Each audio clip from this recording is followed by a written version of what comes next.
శుభాకాంక్షలు. మరి మన ప్రోగ్రామ్కి వస్తే దేశం మారిన వేషం మారిన మన తెలుగుని సంప్రదాయాన్ని సంస్కృతిని మర్చిపోం కదండి. సో అలాంటి ప్రాచీనమైన వంటల్ని మరియు సరికొత్త వంటల్ని మీ ముందుకి తీసుకొస్తుంది మా ఇంటి వంటల ప్రోగ్రామ్ ఇంటి వంట తిండి వంట. So let's put on your hands together and let's welcome our participants.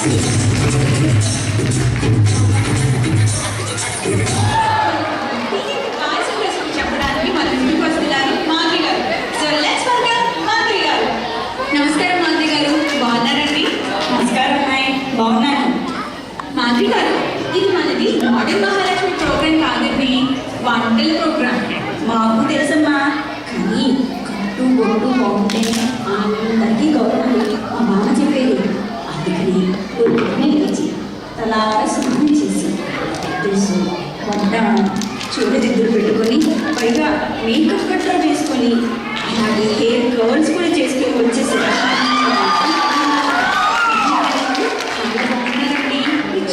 చాలా బాగుందండి. సిల్కు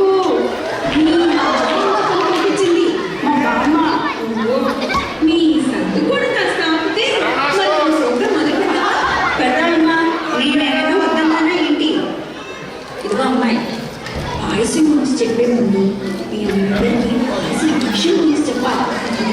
ఏంటంటే పాయసం తయారు చేయడం అనేది ఒక శ్రీకరం మంత్రం లాంటిది అమ్మాయి. నేను కాదు, పాయసం చేసి శ్రద్ధగా భక్తి శ్రద్ధతో పెట్టి ఇక పెళ్ళి కావాల్సిన అమ్మాయి చెప్పని అక్కర్లేదమ్మా. చేసి వాళ్ళకి కావాల్సిన వారి పెట్టి వాళ్ళని పని చేసుకుంటారు కదా.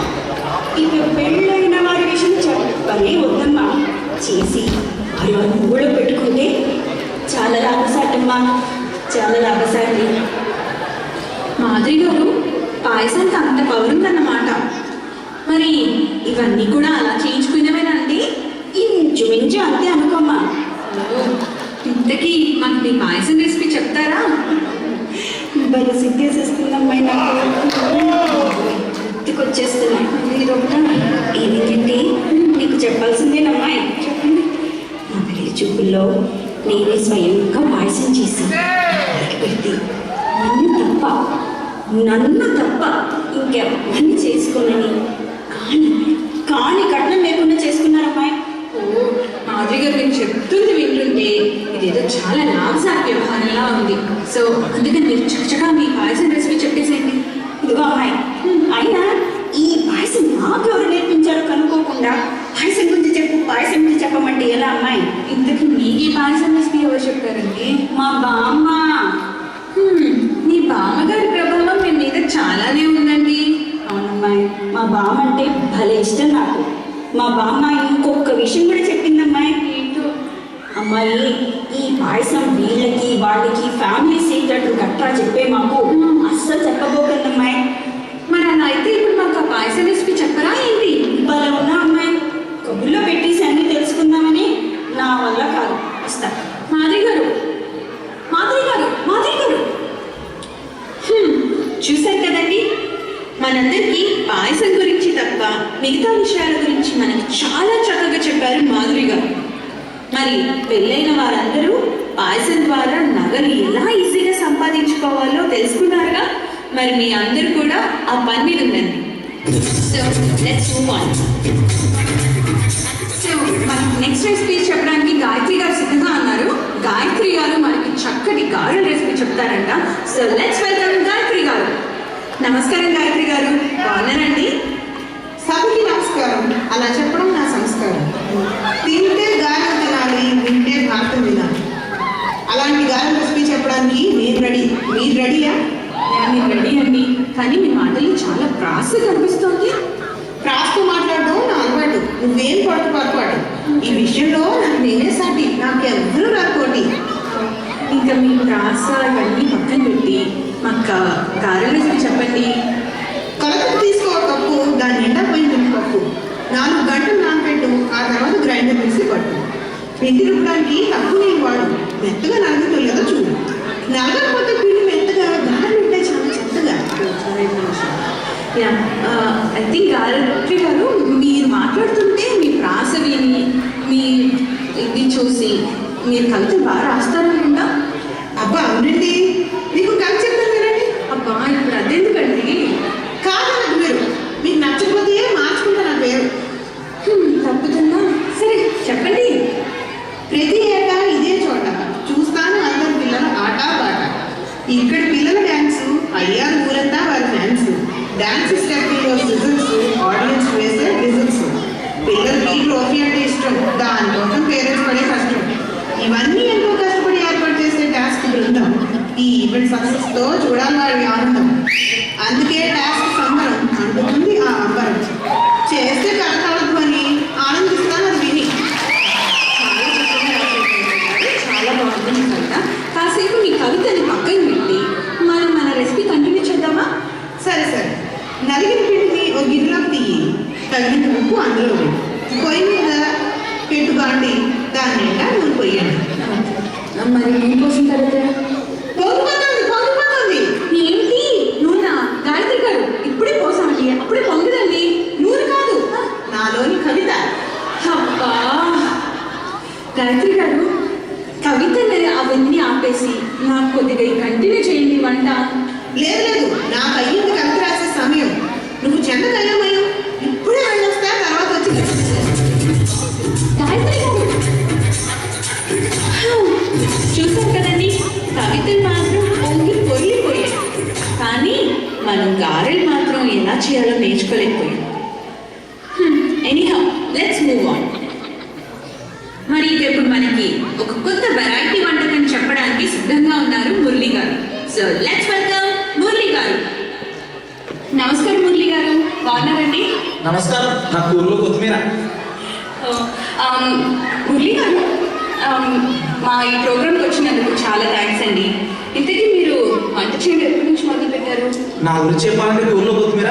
నాకు అటు 7 తరాల వాళ్ళు, ఇటు 7 తరాల వాళ్ళు వంటే చేసింది లేదు ఊర్లో కొత్తిమీర. సో ఆబ్వియస్లీ నాకు కూడా వంట రాదు ఊర్లో కొత్తిమీర. ఓ, అలా అయితే మరి మీ ఆవిడ చాలా బాగా చేస్తారనుకుంటా. అక్కడే పొరపాటుపడుతున్నాం ఊర్లో కొత్తిమీర. మా ఆవిడ వాళ్ళకు కూడా అటు 7 తరాల వాళ్ళు, ఇటు 7 తరాల వాళ్ళు వంటే చేసింది లేదు ఊర్లో కొత్తిమీర. కాకపోతే ఆమె పెళ్లి చేసుకున్న తర్వాత నేను వంట చేయాల్సి వచ్చింది ఊర్లో కొత్తిమీర. అవునండి, వచ్చినప్పటి నుంచి వింటున్నాను కూరలో కొత్తిమీర, కూరలో కొత్తిమీర. మీ కూరలో కొత్తిమీరేనా మాకు ఈ రోజు చెప్పబోయే వెరైటీ వంటకం? కాదు ఊర్లో కొత్తిమీర, రైస్ మాల్ట్ అనే ఫారెన్ వంటకం గురించి చెప్పబోతున్నాను. కూరలో కొత్తిమీర, కూరలో కొత్తిమీర అనేది నా ఊరు పదం. కూరలో కొత్తిమీర. ఓకే ఓకే, ఐ థింక్ అదేనండి. రైస్ మాల్ట్ అనేది మీ ఊత పదం, కూరలో కొత్తిమీర అనేది మన వెరైటీ వంటకం, కరెక్టేనా? కన్ఫ్యూజ్ కావద్దు. కూరలో కొత్తిమీర, రైస్ మాల్ట్ అనేది నా వంటకం, కూరలో కొత్తిమీర అనేది నా ఊత పదం. కన్ఫ్యూజ్ అవుతున్నట్టున్నాను. ఓకే అండి, తెలియజేయాలి అండి ఒక్కసారి. రైస్ మాల్ట్ అనేది మీ ఫారెన్ వెరైటీ వంటకం, కూరలో కొత్తిమీర అనేది మీ ఊత పదం, కరెక్ట్ అండి? కరెక్ట్ చెప్పావు, కూరలో కొత్తిమీర. ఓకే, మరి మన variety rice, okay rice malt వంటకం ఎలా చేయాలో చెప్తారా? చెప్తాను. కూరలో కొత్తిమీర, ఒక గ్లాస్ బియ్యం తీసుకున్నావా కూరలో కొత్తిమీర, 4 గ్లాసులు నీళ్ళు తీసుకోవాలి కూరలో కొత్తిమీర, రెండింటిని కలిపేసి కొత్తిమీర 15 నిమిషాలు వండుకోవాలి కూరలో కొత్తిమీర. ఓ, సో కప్పు రైస్, కొత్తిమీర, 4 కప్పులు నీళ్ళు అన్నీ కలిపి పొయ్యి మీద పెట్టుకొని వండుకోవాలి, అంతేనండి? నీకు అర్థం కానట్టుంది కూరలో కొత్తిమీర. మళ్ళీ చెప్తాను నేను కూరలో కొత్తిమీర. చెప్పండి. ఒక గ్లాస్ బియ్యం తీసుకున్నావా కూరలో కొత్తిమీర, 4 గ్లాసులు నీళ్ళు తీసుకోవాలి కూరలో కొత్తిమీర, రెండింటిని కలిపి 15 నిమిషాలు వండుకోవాలి కూరలో కొత్తిమీర. ఓకే ఓకే, ఒక్కసారి అండి నేను కనుక్కున్నాను, బట్ ఆడియన్స్ కన్ఫ్యూజ్. ఒక్కసారి క్లియర్గా ఆడియన్స్కి చెప్పేస్తానండి. 1 కప్పు బియ్యం తీసుకొని 4 కప్పులు నీళ్ళు పోసుకొని 15 నిమిషాలు వండుకోవాలి. ఊళ్ళో కొత్తిమీర అనేది నేను గుర్తుంచుకోండి. ఓకే, కంటిన్యూ చేద్దామండి. చేద్దాం కూరలో కొత్తిమీర. ఓకే అండి, మరి మన ఈ రైస్ మాల్ట్ ఎలా చేయాలో చెప్తారా? ఇంకా ఏమైంది కూరలో కొత్తిమీర 15 నిమిషాలు వండుకున్న తర్వాత అది జావలాగా తయారవుతుంది కూరలో కొత్తిమీర. ఉప్పు, కారం, కాసింత పచ్చిమిరపకాయలు వేసుకున్నావా, కలిపి లాగేసేయాలి కూరలో కొత్తిమీర. ఓకే, అంతేనండి? అంతే కూరలో కొత్తిమీర. ఒక్కసారి అండి ఆడియన్స్కి క్లియర్గా వంట గురించి చెప్పేస్తాను. 1 కప్పు బియ్యం తీసుకోవాలి, 4 కప్పులు నీళ్ళు పోసుకోవాలి, అది 15 నిమిషాలు వండుకున్న తర్వాత జావాలా తయారవుతుంది. ఇంకా మీ ఇష్టం వచ్చిన యాడ్ చేసుకొని దాన్ని తింటారో తాగుతారో అది ఇష్టం. సో అదే మన కొత్త వెరైటీ వంటకం. మురళి గారు చెప్పింది రైస్ మాల్ట్ అంతేనండి. అంతే నా కూరలో కొత్తిమీర. ఇంతకీ ఈ వెరైటీ వంటకం ఎవరు కనిపెట్టారో? ఇంకా ఎవరు కూరలో కొత్తిమీర? అది నేనే కూరలో కొత్తిమీర. అబ్బో, ఓకే. చాలా థ్యాంక్స్ మురళి గారు. మరి విన్నారు కదండి మురళి గారు చెప్పిన వెరైటీ వంటకం రైస్ మాల్ట్ అంట. మరి మీరు కూడా ఇలాంటి వెరైటీ వంటల్ని కనిపెట్టే పనిలో ఉండండి. And let's move on to our program. Next మనకి ఇప్పుడు ఒక చక్కటి పులిహోర రెసిపీ చెప్పడానికి రెడీగా ఉన్నారు సుచేత గారు. సో లెట్స్ వెల్కమ్ సుచేత గారు. నమస్కారం సుచేత గారు, బాగున్నారా అండి? కనబడతలేనా? మస్తుగున్నా. ఇదో మీకే జరి ఆలోచించుకోండి. నా రెసిపీ మీకు ఇట్లా నచ్చినట్టయితే సుచేత అని టైప్ చేసి 5432 SMS చేసేయండి. అంతే, సమాజైంది కదా. ప్లీజ్ జరి ఎత్తుకోండి. నా పానం అయితే మస్తు గురైతుంది. సుచేత గారు, ఇది మనది వంటల ప్రోగ్రామ్ అండి, టీవీ కాంటెస్ట్ కాదు. సో మీరు మీ పులిహోర రెసిపీ చెప్పేసండి. ఓ శ్రీ గిదేనా? గిద్దెకి నీకు ఏ పులిహోర కావాలి? చింతపండ, మాడికాయ, దబ్బకాయ, నిమ్మకాయ, ఏంటి విత్ స్పైసా వితౌట్ స్పైసా, ఇన్స్టెంటా ట్రెడిషనలా, ఏదంటే అది షిటికి చెప్తా. సుచేత గారు, మాకు ఇన్ని వెరైటీ రెసిపీస్ వద్దు కానీ మీకు బాగా నచ్చిన బాగా వచ్చిన ఒక పులిహోర రెసిపీ చెప్పండి. ఓ సరే, ఏంటంటే నాకు ఇష్టమైన చింతపండు పులిహోర గురించి చెప్తామల్లా. సుచేత గారు, అరే సరే పరేషాన్ చేయకు, దేవనంటున్నావు? అదేంటండి? అరే గిట్టే కదా ఐఫోన్ గింత దునియా అంతా కనిపిస్తుందండి. మా ఇంటి ఆయన గురించిండు. నేనంటే చాలా ప్రేమ. నోట్లుండగానే అన్ని ఇస్తాను అమ్మ ముందుకి. బంగారు. ఇంతకీ మీరు దాంట్లో చూసి చెప్తారా ఏంటి ఇప్పుడు? అంతే మరి. ఇగో చరిత్రాన్ని గురించి చెప్తాం. మా అసంటోళ్ళని పిలిచి గింత తంగయి గింత పరేషాన్ని లేకన్నా నా లెక్క గిసొంటిది నువ్వు ఒకటి కొనుక్కున్నావనుకో, ఏంటి కొనుక్కుంటే గంట చూసి గంట నువ్వే చెప్పొచ్చు. సుచేత గారు, మీరు అన్నట్టుగా మీరు నేర్చుకున్న వాళ్ళందరికీ చెప్పే కన్నా ఈ లైవ్ షోలో మీరు చెప్తే బాగుంది. సో మీకు పులిహోర రెసిపీ చెప్పేసండి. హోలమోలమో ఎంత పిచ్చిదాన్ని అక్క. గదే తెలిస్తే ఇది ఎందుకు తెచ్చుకుంటుంది?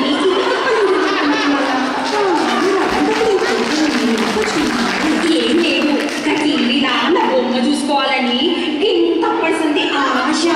గదికి అన్ని ఈ మైక్రో బోర్డ్ బ్యాగ్, ఈ రేవర్ గాగుల్స్, ఈ ఐఫోన్ ఎంత కొడుతున్నా జబర్దస్తున్నది.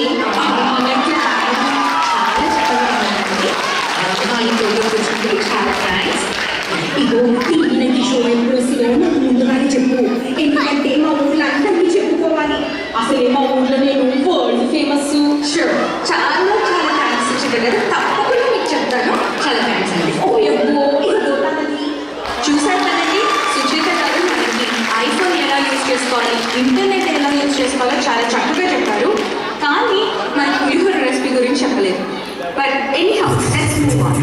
లాస్ట్ బట్ నాట్ లీస్ట్, చివరిగా ఇప్పుడు మనకి బందర్లని ఎలా చేయాలో చెప్పడానికి మన ముందుకు వస్తున్నారు హరీష గారు. సో లెట్స్ వెల్కమ్ హరీష గారు. నమస్తే అక్క. ఏంటి నమస్తే అక్కన? ఇప్పటి వరకు అందరినీ చక్కగా నమస్కారం అండి అని పలకరించి నేను రాగానే భాష మారిందే. సారీ అండి. నమస్కారం హరీష గారు. స్టైల్గా డ్రెస్ చేసుకొని వచ్చి రాని తెలుగుతో యాంకరింగ్ చేయడానికి ముందుకు వచ్చేస్తారు. ముందు యాంకరింగ్ ఎలా చేయాలో తెలుసుకో. సరే హరీష గారు, ఇంతకీ మాకు బందర్గడ్డి ఎలా చేయాలో చెప్తారా? ఇందాక నుంచి చూస్తున్నాను, అందరినీ అడుగుతున్నావు. ముందు నీకు వంట వచ్చా? రాదండి. వంట రాదు కానీ వంట ప్రోగ్రామ్కి యాంకరింగ్ చేయడానికి వచ్చేసిందండి. పాలకి నీళ్ళకి తేడా తెలియదు. కనీసం కాఫీ పెట్టడమైనా వచ్చో రాదో? హరీష గారు, మీరు నన్ను చాలా ఇన్సల్ట్ చేస్తున్నారండి. మళ్ళీ ఇదొకటి. నేను కాఫీ చాలా బాగా పెడతానండి. నా చేతి కాఫీ అంటే మా వారికి చాలా ఇష్టం. అయ్యో బాబు, నీ చేతి కాఫీ తాగుతూ మీ వారు అలా బతికేస్తున్నారన్నమాట. హరీష గారు, అయినా ఇక్కడికి మీ గురించో నా గురించో చెప్పడానికి కాదండి, బందర్లడ్డు ఎలా చేయాలో చెప్పడానికి వచ్చారు. సో ముందు అది చెప్పండి. నీతో నాకెందుకు? అవును, బందర్ లడ్డు అంటే ఏంటో తెలుసా నీకు? బందర్ లడ్డు అంటే అంటే బందర్లో చేసిందనో బందర్ నుంచి వచ్చిందనో అనుకునే దాని రెసిపీ వివరంగా చెప్తాను విను. ముందుగా శనగపిండి తీసుకొని దాన్ని గట్టి ముద్దలా కలుపుకొని ఆ పిండిని చక్కెరాల గిద్దలో వేసి చక్కెరాలుగా నూనెలో వత్తుకోవాలి. ఇంతకీ చక్కెరాల గిద్దంటే ఏంటో తెలుసా నీకు? అలా వేయించుకున్న చక్కెరాలను తీసుకొని మిక్సీలో వేసి పొడి చేసుకోవాలి. మిక్సీ అంటే మిక్సీలో అనుకునేది, మిక్సీ జార్లో. తర్వాత పంచదార పాకంలో ముందుగా పొడి చేసి పెట్టుకున్న చక్కెరాలను కలిపి లడ్డూలుగా చుట్టుకోవాలి. అంతే, బందర్ లడ్డు రెడీ. హరీష గారు, నాదో చిన్న డౌట్ అండి. అనుకున్నా, ఇంకా అడగలేదేంటా అని. అది కాదు, మీరు చెప్పినట్టుగా ముందుగా పొడిని పిండి చేసుకొని తర్వాత చక్రాలుగా ఒత్తుకొని దాన్ని పాకంలో కలిపి లడ్డూలుగా చుట్టుకునే కన్నా పొడినే పాకంలో వేసి లడ్డూలుగా చుట్టుకోవచ్చు కదండి. అవును, అది మాకు తెలియదు మరి. కోప్పడకండి, ఏదో ఈజీగా అయిపోతుందని. కోప్పడక, అసలు నిన్ను కాదనాల్సింది. నిన్ను యాంకర్గా పెట్టుకున్నా చూడు, ముందు వాళ్ళని అనాలి. ఇలా అవన్నీ కాదు కానీ యాంకరింగ్ ఎట్లా మానేసి చక్కగా వంట నేర్చుకొని ముందు మీ వారికి బండి పెట్టడం నేర్చుకో. సరేనండి, అలాగే మీరు చెప్పినవన్నీ గుర్తుంచుకొని అలాగే చేస్తాను. చాలా థ్యాంక్స్ అండి. చూసారు కదండి, వంట చేయకుండానే మంట ఎలా పుట్టించవచ్చో. మనకి ఇంత చక్కగా చెప్పిన మన పార్టిసిపెంట్స్ అందరికీ ఫైనల్గా ఒక్కసారి గట్టిగా మీ అందరి కరతాళ ధ్వనితో ధన్యవాదాలు చెప్తున్నాను. ఇదండి ఇంటి వంట ఇంటి మంట. మళ్ళీ వచ్చే సంవత్సరం ఇదే రోజు ఇదే సమయానికి మళ్ళీ ఇలాంటి ప్రోగ్రాం అస్సలు చేయనని మీకు హామీ ఇస్తూ నేను మీ సత్యం.